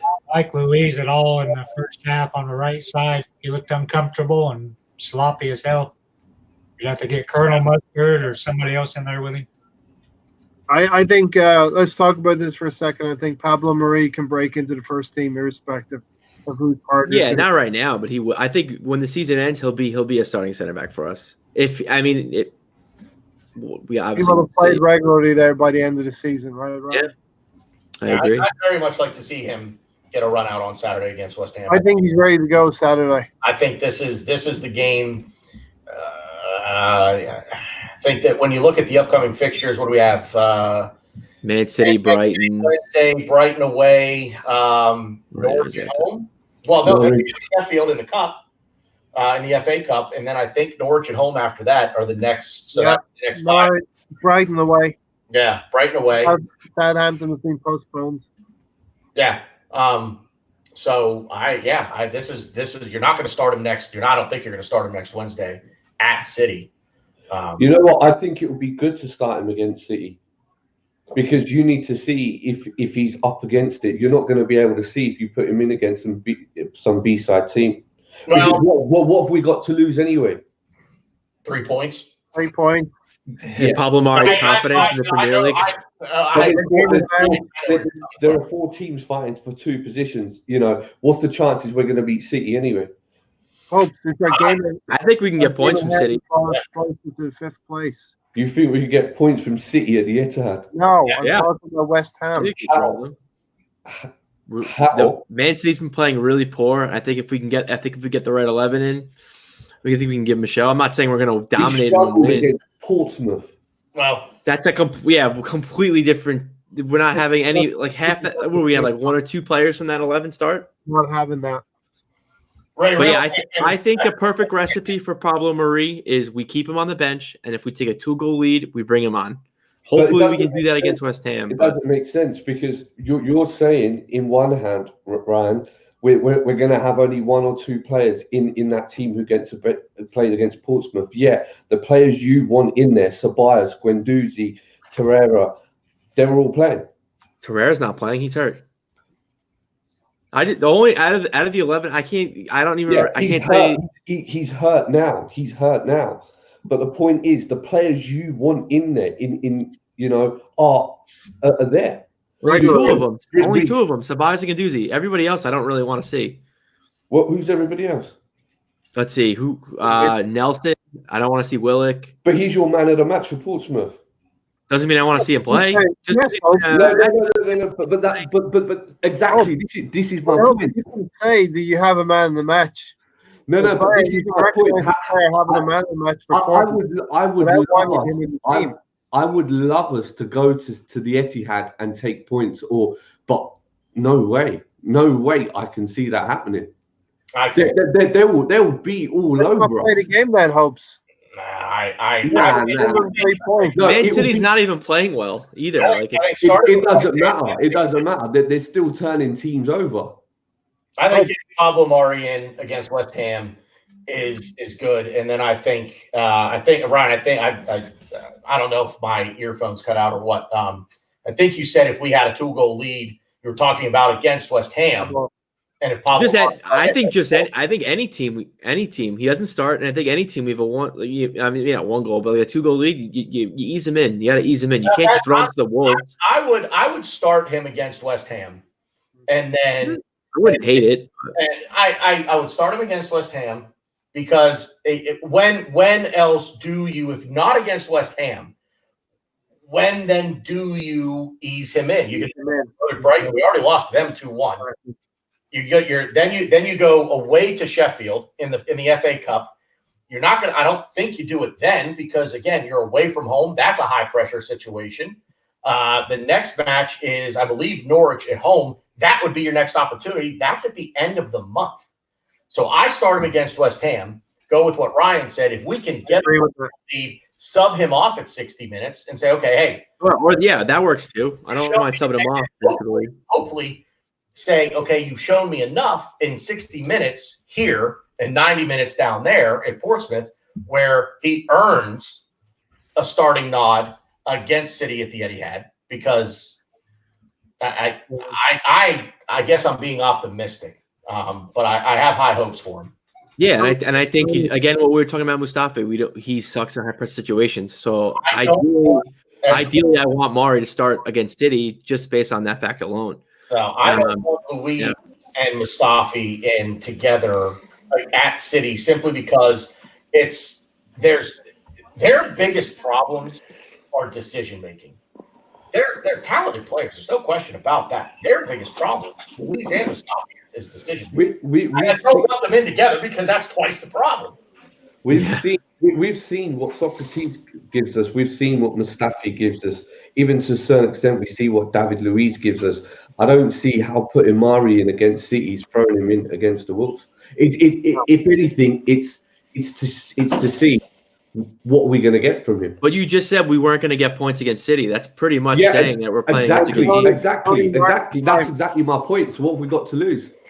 No, so before going to City, before going to City, we've anyways, like you guys said, we've got West Ham and we have to play West Ham. We're gonna get him in against West Ham and see how he plays. And if one thing that we've done is we've tested out all the other defenders. Right now, this is the guy we've got to test out because at some point in the summer, there's going to be a clear out of some of these defenders. And the decision is to make whether we keep Murray or not. And the only way you can make that decision is by giving him game time. So give him West Ham. And if he does well, give him City. But, what does he have to lose? There, well, his confidence is exactly lost, right? Like his first game cannot be against Man City. But his that's not his first game though. But it's West Ham, so you have to play him at West Ham. Hopefully he gets a clean sheet and a win, and only then can he play. that's the big caveat there. Otherwise, if you throw him in at the Etihad, it's a tough place to go to. And let's not forget with Herrera now injured, it's like a Leno situation in that who's ahead of him, who's ahead of him that is giving him that protection as well. Herrera never plays anyway, so that's not even really. Of course he plays. He's played a lot more since Mikel Arteta's come in. But he hasn't played a lot since. When Emery first started, Herrera was in every game. Last season, he played almost every game. No, but not in his natural position. When Mikel Arteta but he was playing as number 10 almost. No. Last season, he was not number 10. That was the beginning of this season. He was number 10. But he was not playing in his position last season. Correct? Yeah, he was. What was he playing? No, he wasn't. He wasn't playing on the right-sided. As a CDM, Unai Emery was playing him slightly forward, and he was playing Xhaka as the CDM. That's why when Mikel Arteta came in, all the fans were like, finally, someone's putting him in his right position. So like everyone was saying, in Mikel Arteta's first few games, Torreira's been the player who's changed the most. No, it's because he's been playing in the right position, but he's not going to be there against City. Oops, I got to set the record straight a little bit here. Torreira was played in his natural position in the first season under Unai Emery last season. Yep. He was played out of position at the beginning of this season. Yeah. And I feel sorry for Torreira. He's had a hell of an Arsenal career. He started out wonderfully well and then got tired at the end of his first season. Got sent off at Spurs. Started to be playing out of position because of Emery's crackpot idea that he could break up play high up the pitch. Now he's injured and out for the rest of the season. So Torreira's had a hell of a 2 seasons. The other thing is Pablo Mari needs to start against West Ham. Then we need to know. I see you shaking your head, Tony. We need to know what kind of player we have, and this is what Arteta, I think, is doing with all of the squad. He's given players a group of games. Nelson started the first few games under Arteta. Then Pepe came in. Pepe seems to be frozen out now. Now Nelson's back in favor. So I think Arteta's really taking a structured look at the whole squad. Okay, the forum's open again. Tony, okay. So if you don't want Pablo starting against West Ham, what is your ideal setup then? Who are your center backs? Let me know. I want to know. Me too. Mavropanos. He's and Colonel Mustard. And Luis? Yep. Okay, so since we loaned him just till the end of the season, what is your whole stance on Mari? When do we play him? Like, when is your ideal time to give him minutes? Is he still fully match fit though? Because he had a month off in Brazil. No, I know. That's why I said I don't think he should play the whole 90 minutes. But I'm just saying he needs game time regardless, and he's not going to get match fit unless he gets minutes anyway. So you got to play him at some point. And defenders are tricky because like I was saying with the 2-0 thing, you can't like guarantee a defender to play for 60 minutes, whether it's to start or to come on at the 60th minute, because you don't know how the game's going to be. If you're up 4-0, you're down 4-0, or a close, tight game 1-1, changing formations due to players being sent off and injuries. I think easing defenders in is probably the hardest. So like, what would you do? Because I feel like you have to do something. Yeah. I want to start him again until the next FA Cup would be my next start for him. Okay. It's a rough Sheffield away, but I mean, I don't. Well, but I think, again, to kind of to Ryan's point, Tony, you brought him in on loan to it's basically a test run. Look at him. You want to know what they're trying to figure out, I would assume anyway, is do we really want to spend money on this guy permanently? And I mean, the next FA Cup match is in 2 weeks. I don't know that you want to see him sitting around for another 2 weeks and only playing that. And then if we go out against Sheffield United, then where does he come in? I think West Ham at home is. I think this is the perfect time to give him his first start in the league. And look, the fact is, if for some reason, and I actually agree with Tony on the David Luiz thing. And I think, and correct me if I'm wrong, Tony, but are you kind of against this idea because you know that puts David Luiz on the right side as the right center back, and you don't want to? That's what you don't want to see. I can't argue that. Can't argue that point because I do agree that he looked very uncomfortable on the right side. I think he grew into it, but I also think in the match against Portsmouth that possession kind of helped that too, because we were kind of all over them in the second half, so he didn't really have a chance. But okay, I'll throw this one out there. What about Mustafi and Mari? Nobody's mentioned that as a combination. Yeah, I was just thinking that. Why not? Mustafi's comfortable on the right. Yeah. So why not get that a start? And it keeps David Luiz fresh for City, because let's keep in mind we go again after West Ham. We go again in 4 days. And it goes back to Ray's point. It goes back to Ray's point where Mikel Arteta is giving everyone the floor to say, there you go, show me what you can do. Because we're not going to win the league. Top 5 is iffy. But so when are we going to actually know what these players what they can do, what the best partnership is?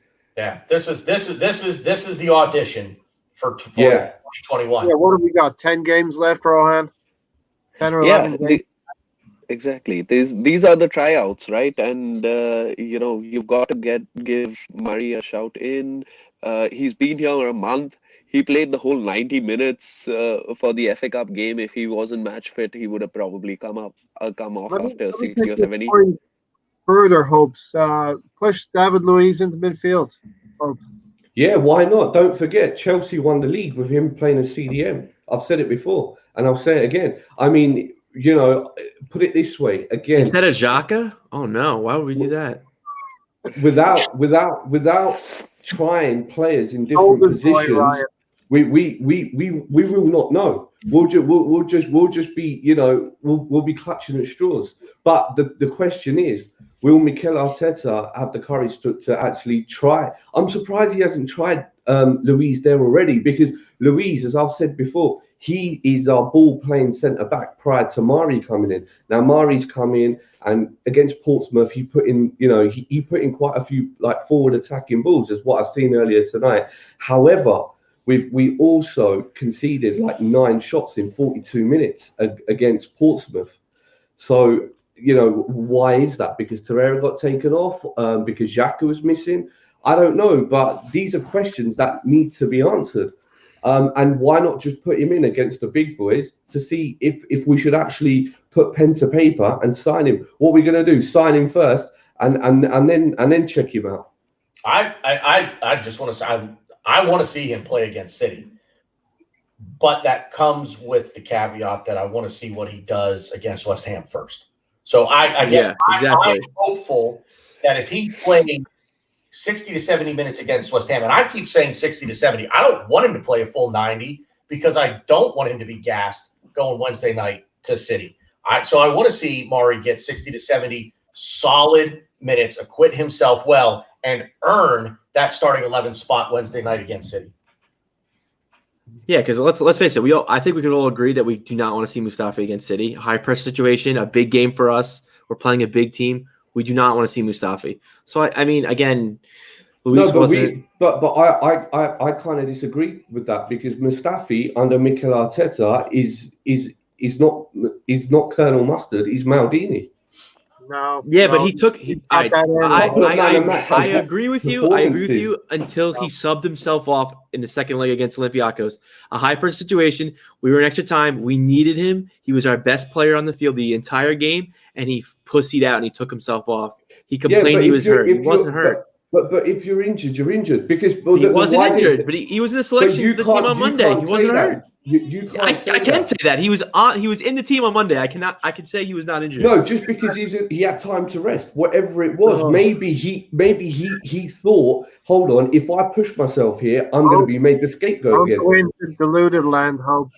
Even Arteta came out in the post-match interview and said, "Oh, Mustafi's fine." I don't know exactly. I can't quote exactly what Arteta said, but he took a shot at Mustafi, and he said something along the lines of like, yeah, it wasn't a cramp, but he's not hurt." Well, if something's wrong there. If that is in fact the case, then I would think if Arteta knows that Mustafi if he subbed himself off because he wanted it, because he was tired, because he just didn't want to play anymore, take his ball and go home. If Arteta knows that, he's not playing again.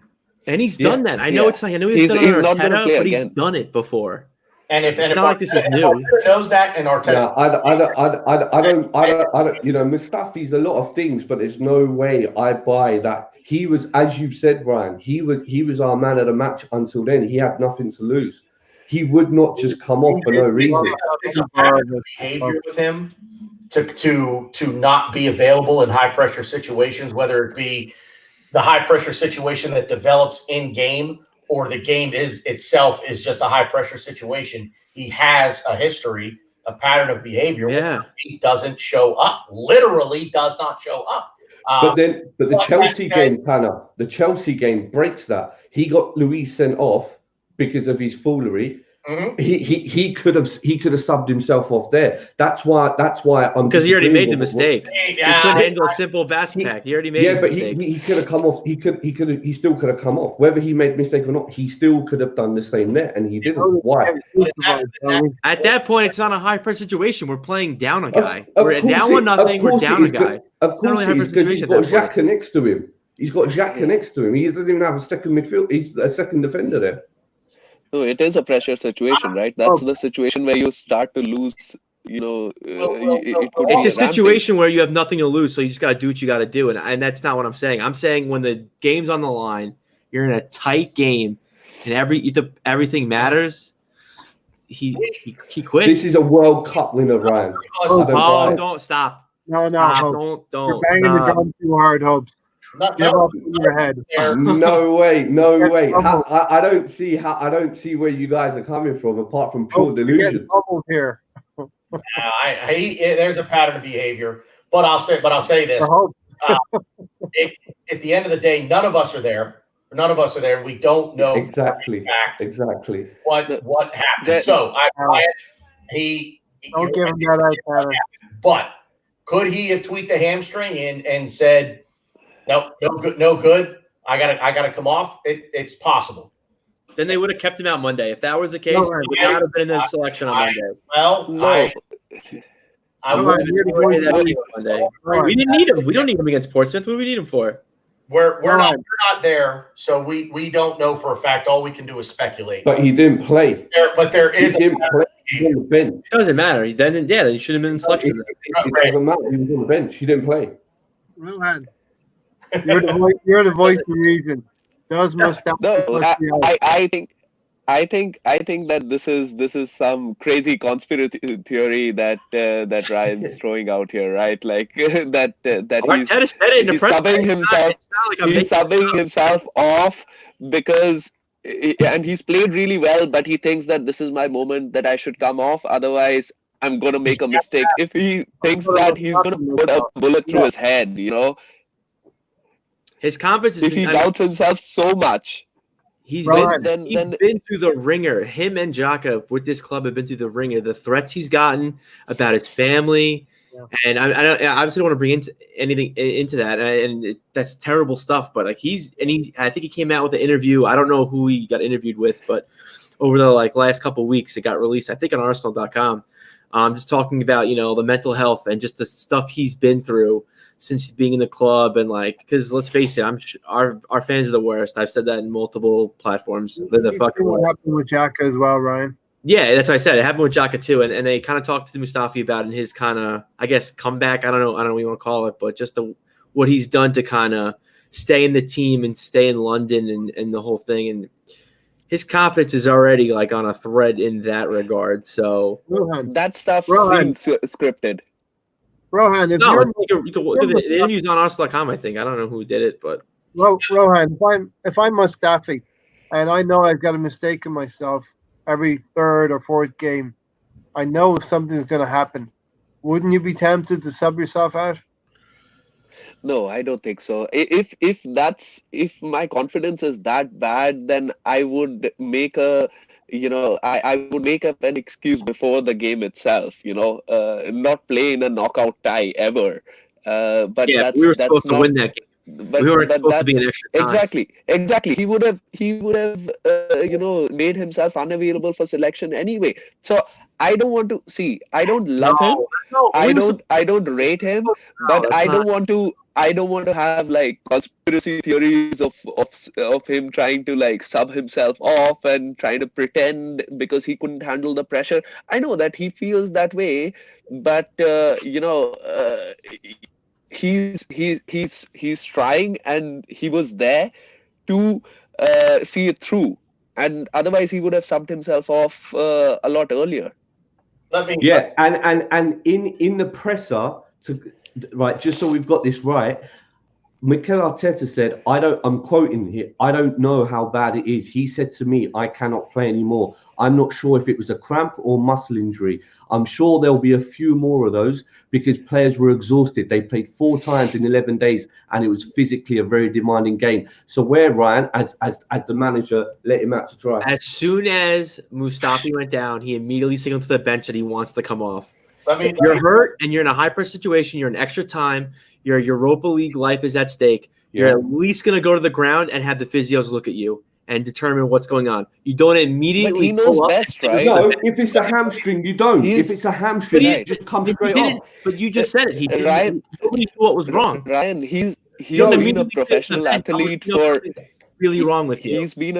He's been a professional athlete for years. He knows his body, right? Like he knows where he can push it and when he can't. I agree with that. Was he in the team on Monday? I don't care if he played or not. He was in the team on Monday. It might have been cramp. It might have been dehydration. Who knows? I understand. Sit on the ground, have the physios look at you and determine it. He immediately singled as a professional. You know your health. Have you ever played a sport? You know when something's not right. You don't need to be looked at. It's your body. You know. Nothing was wrong with you. It's a given. Missing the point. Nothing was wrong with you. Tony, that's the point. Tony, what do you think? He didn't tear an ACL. He didn't do anything wrong. He was fine. Ryan, speak. No, I'm just. So tell me one thing, Ryan. But one at a time. No, I agree with what you guys are saying. He immediately signaled. He didn't even. So tell me in similar vein, there was this a couple of matches ago where he fell down and he had to be stretchered off, and we thought that he actually tore his ACL, but it was a sprained ankle. Do you think that he did that also for sympathy and brought the stretcher on only to get sympathy tweets from the fans? Yeah, that's my point. He was on the ground. No, I don't believe that. I don't believe that. I think he was genuinely hurt. You're not listening to me. Those are two different situations. He was hurt. He's on the ground. He had the physios look at him. He didn't even do that. It's a hyper situation. He didn't even ask the physios. He didn't do anything. He was like, take me off. I can't do. I'm not. Whether you speculate whether he was tired, it doesn't matter. When you're in a second leg of a game in extra time, you're putting if your mentality is there, you're putting everything into that game. If you're a little hurt, you keep playing. You're tired, you keep playing. Not if it's your hamstring, because that's it. You can use the logic the other way.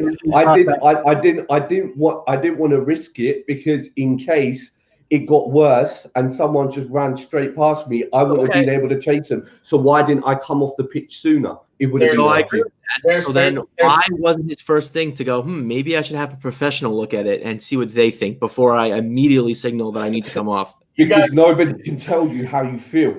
You guys all know what the difference is between being injured and being hurt is, right? Yeah. What's the difference?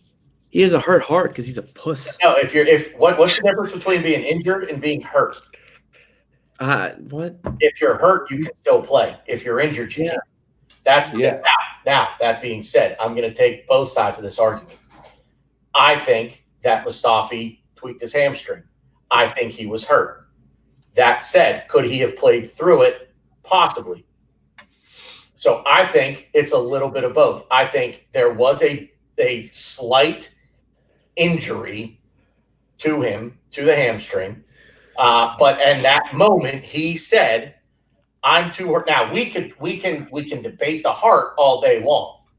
I agree with both sides. I think he was genuinely hurt, but I think the heart was lacking. He went down with a bit of a tweak and said, oh, "That's it, I'm done." Because as far as I can remember, Ryan is right. He went to the ground, right by the goal, and motioned immediately for the physios.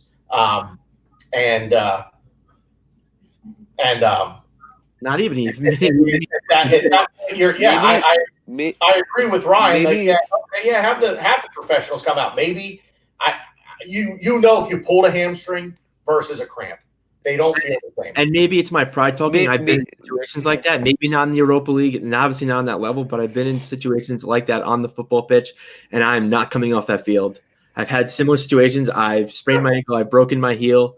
No. I have pulled hamstrings, calf muscles. It's no. Maybe he's been feeling that for the last 5 minutes, and he's pulling through it, and he's not gone to the ground, and then he's just signaled. All I'm saying is we don't know. Then if he's been feeling for 5 minutes, he's a moron. He would have. As soon as you feel twinge, you have to have someone look at you. This is why we don't give him a 2-year That's extension. why all of this is maybe, right? Like all of this is maybe. We don't know, so I don't think that it's worth going into the intent behind it, because that we can never agree on. If Arteta feels that way, then definitely he will never play again. So Arteta will be the judge. If he plays again, then Arteta does not feel that way, and we have no right to feel that way. And the real Is that justified? Manchester City away will be the real big key, which, according to Hopes, we don't have to play that game because they're going to get 3 points irrespective. You better hope that we don't get a draw or a win up there, Hopes. They're crucify you. I love it. No, hold on. I caveated that by saying I would love us to get the points, but I just can't see it happening. No, I know you caveated that, but you put the statement out there. You're just trying to get the back. You're just trying to get because Pepe's not going to outscore Lacazette. Actually, he may well do that right now. No, you know that I'd love us to get the 3 points, but I just can't. I mean, come on. Like, put it this way: if you had your last £100, would you put it on Arsenal to beat City? No. But that's there you go. Right, Tanner? There you go, my friend. Say again, Ray. That's why we play the games. It's not a foregone conclusion. The City are going to win. I'd hope not. It is not a foregone conclusion. No. Hopes. What do you think, Tina? All right. Get off the fence, Tina. Get off the fence. We are playing a game on Saturday, West Ham preview. How do you think we're going to fare, Tanner? 3-1 to the Arsenal. 3-1 to the Arsenal. Same scoreline as the reverse fixture. Will you be interested to see if we go goal down, how we respond to that? Oh, of course. I always want to see the response. Yeah. I don't want us to go goal down. And to be fair, I think the spirit is good in the camp that we do have players that will put the pedal to the metal when we need to. Yeah, I think and so. Get that result. Tony. 2-0. 2-0. To who? To West Ham? Is Pablo Murray score, Tony? No. Hope. I think it's going to be tight. West Ham are going, they're trying to battle. Well, they are battling relegation. David Moyes is going to be playing on the counter. They're going to be fighting for every single ball. I think it's going to be a close 2-1. We'll just edge it. Ryan. 3-0. I debated this on yesterday's podcast, and I'm doing it now, but I think it just depends on what 11 we put out. If we put out the same 11 that played against Olympiacos, I think it's going to be a lot closer. It's going to be tight. I would not be happy about that, but 3-0. Is that our best 11? Is our best 11 our best 11? Until that point, that was our strongest 11, just based on form and paper. Even though I don't want Xhaka anywhere near this team, but now I think Arteta's kind of got to move some pieces around a little bit and see. Are we getting back into that situation that we were in earlier in the season where our cup team was sometimes better than our league team? Yeah, well, that was because the younger kids wanted to show up and they wanted to show these veterans what they're doing. We're at an interesting part in the season where some of our kids are outperforming the number 9s in this team and things like that. Two of the kids, Martinelli and Saka. No other kid is.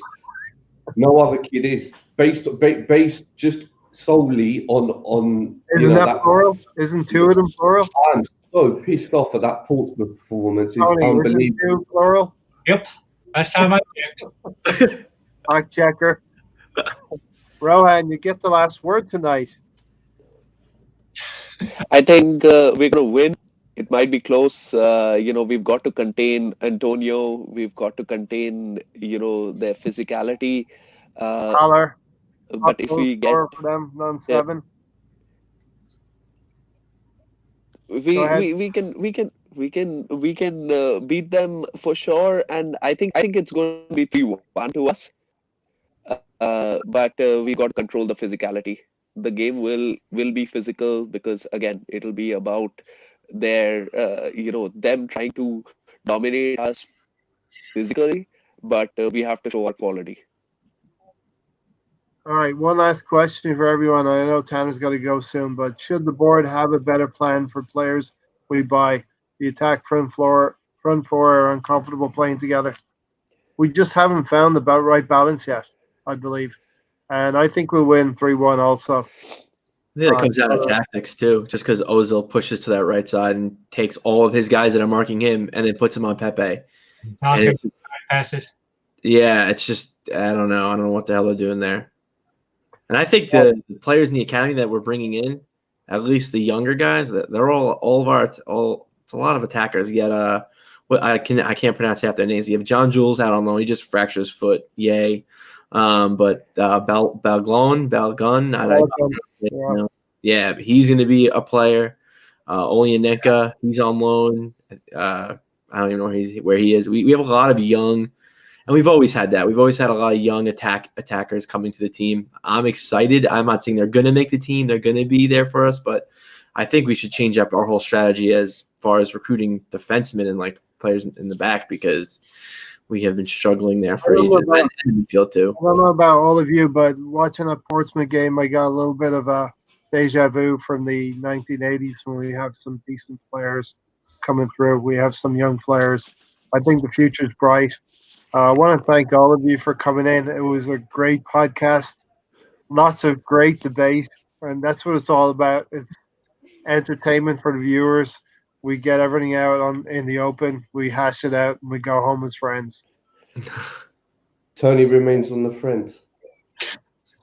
I don't know. I don't know if me and Tony are friend zoned anymore. I'm taking him to Chick-fil-A later this week, so nice. And Ryan, we got through a podcast that I mentioned David Hasselhoff, so that's good. My German wonder boy, yeah. Oh Lord, I don't even know what's happening right now. Gotta tune to the Arts Bros, man. A lot of Arsenal, beer, drugs, and dick. I'll just say, Tanner, when he was eulogizing about David Hasselhoff, I thought he was talking about Knight Rider and not Baywatch. Turns out it was Baywatch. He's got a lot better material than David Hasselhoff from Baywatch. The real star of Baywatch wasn't Pamela Anderson. It was David Hasselhoff. Oh boy. Can I just say, I just hope our board pull their finger out and we do business earlier on, because don't forget this year is also the Euros. So a lot, if there's anyone we like, we better go and get them before the Euros, because otherwise their price will quadruple. And I just can't be asked with another season of this. As a season ticket holder, it's bloody expensive to go there hoping our boys will turn up, hoping some players won't feign an injury, or hoping like Lacazette won't just put them in row Z from 6 yards out. It's about time. So if it doesn't, I just hope the fans do something in response to the lack of the board's intent, because what we're going to do, are we going to run Mikel Arteta on maximum? Eventually he gets pissed off and he goes, because if we lose Arteta, bloody hell, I don't know. I'm going to leave you with something. We've done decent business the last 2 summers. No, we haven't. Yeah, we have. No, not last summer. What's decent? Well, listen, we're not going to go in 2 hours here. That's a whole. That's all in a buck, because I think we did. We spend money the last 2 summers. We will spend money this summer. Nah, disagree. We will spend money, but we need to spend money in the right places. And the strategy has to be, next year we're not going to challenge, right? Like it has to be sort of a Liverpool strategy of trying to make the maximum out of the changes. That's why the whole Xhaka debate was happening. Is he Is he the biggest problem right now? No, I don't think. It's the center back, full backs, maybe a winger. Let's see if we still want to play with a number 10. These are things that Tanner, we I'll want to, sort of Get rid of Shaka. fix. You know, all of this is the things that we have to fix and then go ahead. 2 seasons ago, Liverpool were 1 point ahead of us, and now they're like, we can't even see them. So maybe in 3-4 years we do that, but it's frustrating. I hear you. It's frustrating. Our transition phase seems to have gone longer than our last spell of glory that we had. And that's just That frustrating. was So because we did not have This is the why right I'm coach. so excited to sell players. I'm amped. Garage sale. Come one, buy two, get one Sure. free. Tanner, thanks for joining me, Tanner. Of course. Tonight, Pleasure. Thanks for having Tony, thanks for joining. Ryan, thanks for joining me. Hopes, thanks for dropping in and causing chaos again. Having a predator show up with him. Rowan, hope you enjoyed the podcast as well, Rowan. it was Hey, great. Thanks. this has been a lot of things. The FA Cup, I've got a lot of hope in the FA Cup. I always liked the FA Cup. I don't know why fans have been divided on that.